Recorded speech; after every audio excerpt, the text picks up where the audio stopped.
Sudden గా నీరసం అయిపోతా ఉంటారు. అలాంటి వాళ్ళకి ఇన్స్టెంట్ ఎనర్జీ రావాలంటే మాకు ఏదైనా హోమ్ రెమెడీ చెప్పండి. ఫిమేల్స్ లో ఎక్కువగా మనము ఈ అనీమియా చూస్తూ ఉంటాం, రక్తలేమి చూస్తూ ఉంటాం. వీళ్ళందరూ అలసిపోకుండా ఒక చిన్న ఆహార రూప ఔషధంగా మనం ఏం చేయొచ్చు అంటే, డేట్స్ దొరుకుతాయి కదా మనకి, ఖర్జూర పండ్లు, ఒక 50 ఖర్జూరాలు తీసుకోండి.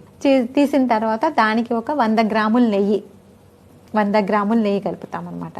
ఒక 80 గ్రాములు తేనె కలుపుతాం. నెయ్యి కరెక్ట్గా 100 గ్రామ్స్ తీసుకోవాలి, తేనె కరెక్ట్గా 80 గ్రామ్స్ తీసుకోవాలి. సో ఈ 50 డేట్స్లో ఇవన్నీ వేసేసి ఈ నెయ్యి తేనె వేసి బాగా కలిపి మనం స్టోర్ చేసి పెట్టుకుంటాం అనమాట. రోజు పొద్దున్నే 2 నుంచి 3 వరకు. సో వాళ్ళ వెయిట్ని బట్టి వాళ్ళు ఎక్కువ క్యాలరీస్ కన్సర్న్ అయితే 1 కూడా తీసుకోవచ్చు, మంచి ఎనర్జీ వస్తుంది. సో 1 నుంచి 3 వరకు రెగ్యులర్గా వాళ్ళు తీసుకుంటూ ఉంటే మెయిన్గా నిస్సత్తు అనేది ఫ్యాటిక్ అనేది తగ్గుతుంది అనమాట.